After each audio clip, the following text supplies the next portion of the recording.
નમસ્કાર, આધ્યાત્મિક મહાશક્તિમાં હું મોનાલી સોની આપ સૌનું સ્વાગત કરું છું। આજનો જે આપણો વિષય છે તે છે મોરપંખ। મોરપંખના વિશેષ ઉપાયો કરીને પણ તમે તમારા જીવનની કેટલીક સમસ્યાઓનું સમાધાન ચોક્કસથી મેળવી શકો છો।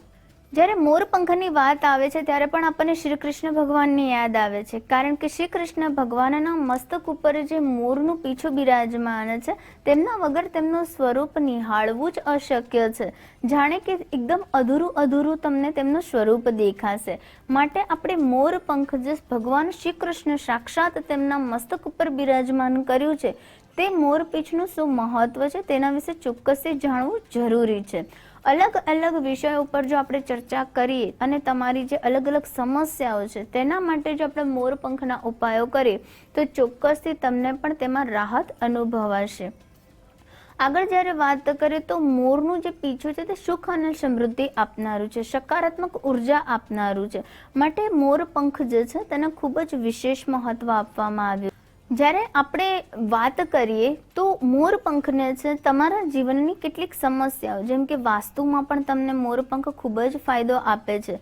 જ્યારે પણ તમને એવું લાગે કે તમારા ઘરમાં કેટલાક પ્રકારની નેગેટિવિટી છે ત્યારે તમે તમારા ઘરનું જે મુખ્ય દ્વાર છે તે દ્વાર ઉપર તમારે 3 મોરપીંછ ચોક્કસથી લગાવવા જોઈએ અને સાથે સાથે તમે ઓમ દ્વારપાલનું તમે સ્મરણ કરો છો તો તમારા ઘરની રક્ષા સાક્ષાત દ્વારપાલ દેવ કરે છે અને મોરપંખથી તમારા ઘરમાં પણ ખૂબ જ સારી સકારાત્મકતા અને પોઝિટિવિટીનું આગમન થાય છે।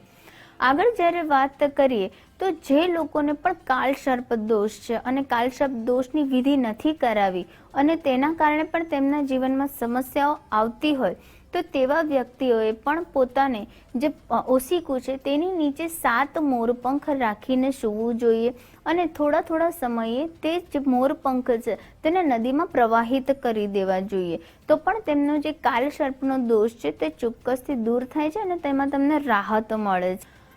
આગળ જ્યારે આપણે વાત કરીએ છીએ, જે આપણે નાના નાના બાળકો છે જે ખૂબ જ ચંચળ હોય છે અને તે લોકોને વારંવાર નજર દોષ પણ લાગી જતો હોય છે, માટે નજર દોષથી બચવા માટે પણ નાના જે બાળકો છે તેના માટે પણ મોરપંખ ખૂબ જ સારું ફળ આપે છે। મોરપંખને તમે એક નાનકડા તાવીજમાં ભરીને તમે બાળકના ગળામાં પહેરાવી દો। આવું કરવાથી ક્યારેય પણ એ બાળકને નજર દોષ નહીં લાગે અને બાળક હસતું અને રમતું રહેશે।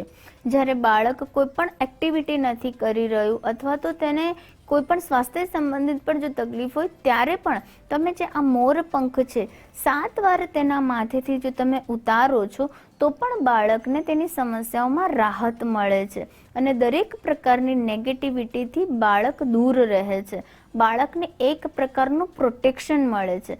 તેના માટે પણ તમે મોરપંખનો ઉપયોગ કરી શકો છો। આગળ જ્યારે વાત કરીએ તો કેટલાક લોકોને ખરાબ સપના આવતા હોય છે, દુઃસ્વપ્ન આવતા હોય છે, જેના કારણે તે લોકો ખૂબ જ રાત્રે ડરી જતા પણ હોય છે, તો તે લોકો પણ પોતાના ઓશિકાની નીચે જો મોરપંખ રાખે છે તો તે લોકોને પણ દુઃસ્વપ્ન નથી આવતા અને સારી નિંદ્રા તે લોકોને મળે છે। આગળ જો હું વિશેષ ઉપાયની વાત કરું તો જ્યારે તમારા ઓફિસમાં તમને એવું લાગે છે કે બરાબર કામ નથી કરવામાં આવતું, ઓફિસના સ્ટાફ દ્વારા થોડી તે લોકોમાં આળસ જોવા મળે છે, વ્યવસ્થિત કામ તે લોકો નથી કરીને આપતા તેવું લાગે તો તેના માટેનો એક વિશેષ ઉપાયની જો વાત કરું તો તમારે દરેક ઓફિસના જેટલા પણ સ્ટાફ છે, જેટલા પણ લોકો છે તેમના ટેબલ ઉપર એક મોરપંખ લગાવી દો છો તો તેમની કાર્યમાં સકારાત્મક ઉર્જા તમને પ્રાપ્ત થશે। સાથે સાથે જે લોકોને રાહુ દોષથી પીડિત છે, એટલે કે રાહુની નેગેટિવિટીને લીધે વારંવાર તે લોકોને આકસ્મિક રીતે કોઈક ને કોઈક નુકસાન થાય છે, હેલ્થ સંબંધિત, ફાઇનાન્શિયલ સંબંધિત કે કોઈને કોઈ ઉપાધિમાં રહેતા હોય છે, તે લોકોએ પોતાની પાકીટમાં હંમેશા માટે મોરપંખ રાખવું જોઈએ। મોરપંખને હંમેશા જો તે લોકો પોતાની પાસે રાખે છે તો રાહુ સંબંધિત દોષમાંથી તે લોકોને મુક્તિ મળે છે। દરેક પ્રકારના સકારાત્મક પરિણામ માટે પણ મોરપંખને તમે તમારી સાથે રાખો છો તો તમને સફળતા મળે છે અને સુનિશ્ચિત થાય છે કે તમારે જે પણ વસ્તુ તમારા જીવનમાં જોઈએ છે તેવું પરિણામ તમને પ્રાપ્ત થાય છે। માટે તમે કોઈ પણ કાર્યની શરૂઆત કરતા હોય, ઇન્ટરવ્યૂ આપતા જતા હોય કે કોઈ પણ સારું કાર્ય કરવા જાઓ છો ત્યારે પણ તમે તમારા પર્સમાં એક મોર પંખનું રાખવાથી તમને ચોક્કસથી સારો ફાયદો થશે. એવું કહેવાય છે કે જ્યારે તમને તમારા દુશ્મનો ખૂબ જ હેરાન કરતા હોય છે અને તમે શત્રુઓથી પીડિત હો છો અને કોઈ પણ રસ્તો નથી મળતો, ત્યારે પણ આ મોરપંખનો એક વિશેષ ઉપાય કરવાથી તમને ચોક્કસથી સફળતા પ્રાપ્ત થશે. તેના માટે તમારે હનુમાનજીના મંદિરે જવાનું છે અને તમારે મોરપંખ લેવાનું છે. તે મોરપંખ ઉપર હનુમાનજીના ચરણોથી થોડું સિંદૂર લઈને તમારે તમારા શત્રુઓનું નામ લખવાનું છે અને આ મોરપંખ તમે 1, 3, 5 કે 7 લઈ શકો છો. તેના ઉપર તમે તમારા શત્રુઓનું નામ લખીને વહેતી નદીમાં જો તમે આ મોરપંખને પ્રવાહિત કરી દો છો, સાથે હનુમાનજીને તમારા શત્રુઓથી રક્ષા કરવા માટે અને શત્રુઓ તમારા દૂર જાય તેવી પ્રાર્થના કરો છો, તો ચોક્કસથી તમને શત્રુઓમાંથી મુક્તિ મળે છે અને તમને ખૂબ જ સારું પરિણામ જોવા મળે છે. ઘણા ખરા પરિવારો છે જેમાં જે હસબન્ડ વાઈફ છે, જે પતિ પત્ની છે, તેમના જીવનમાં પણ કેટલાક મતભેદો સર્જાતા હોય છે. તેમનું દાંપત્ય જીવનમાં કલેશ આવી જતો હોય છે.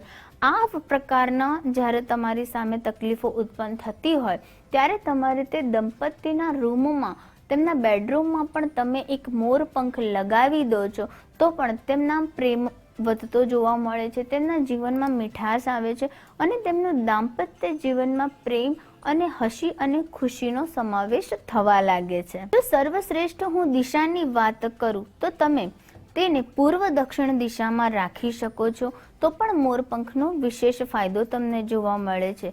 મોરપંખમાં દરેક દેવી દેવતાઓનો વાસ પણ જોવા મળે છે, માટે મોરપંખના વિશેષ ઉપાયો કરીને પણ તમને ચોક્કસથી ફાયદો થશે. અંતિમ જો હું વિશેષ ઉપાયની જો વાત કરું તો મોરપંખનું એક સુંદર મજાનું સ્વસ્તિક બનાવવાનું છે. જે રીતે સ્વસ્તિકનું ચિહ્ન છે એ જ રીતે તમારે મોરપંખને લગાવવાના છે અને આ મોરપંખવાળું સ્વસ્તિક પણ જો તમે તમારા ઘરમાં, એટલે કે તમારા હોલમાં અથવા તો તમારા મેઇન ગેટ એન્ટ્રન્સ આગળ જો તમે લગાવો છો તો આ ખૂબ જ શુભ ફળ પ્રાપ્ત આપનારું ચિહ્ન માનવામાં આવે છે. આ તમારા વાસ્તુના જે પણ દોષ છે તેને પણ દૂર કરશે, તમારા જીવનમાં પોઝિટિવિટી લાવશે, નવી નવી સારી તકો તમને પ્રાપ્ત થશે. કોઈ પણ જે નવગ્રહોને લગતા દોષો છે, વાસ્તુને લગતા દોષો છે, તે પણ તમારા ઘરમાંથી દૂર થશે અને તમારા જીવનમાં ખૂબ જ સારી સફળતા પણ તમને પ્રાપ્ત થશે.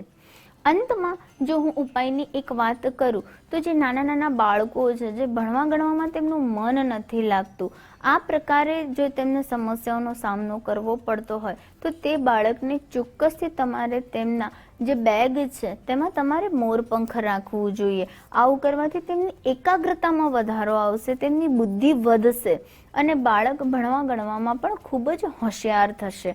માટે પણ તમે મોરપંખના આવા વિશેષ ઉપાયો કરી શકો છો. ઘરમાં જો અશાંતિ રહેતી હોય અને વારંવાર કલેશનું વાતાવરણ ઉત્પન્ન થતું હોય, ઘરના જે સભ્યો છે એકબીજા પ્રત્યે તેમને પ્રેમ કે હૂંફ ન જોવા મળતી હોય, ત્યારે પણ તમારે ગંગાજળ અથવા તો ગૌમૂત્ર અથવા તો તમને તમારા ઘરનું જે કળશ છે તેનું પાણી પણ લઈ શકો છો. મોરપંખને તેમાં ડુબાડીને આખા ઘરમાં તમે તે પાણીનો છંટકાવ કરો છો તો પણ તમારા ઘરની અશાંતિ દૂર થશે, કલેશ દૂર થશે અને ઘરમાં એક શુભ અને સકારાત્મક વાતાવરણ બનશે. તો આ પ્રકારે અલગ અલગ વિશેષ ઉપાયો કરવાથી મોરપંખ દ્વારા તમે પણ તમારા જીવનની દરેક સમસ્યાઓ દૂર કરી શકો છો. તો આ સાથે હું રજા લઉં છું. નમસ્કાર.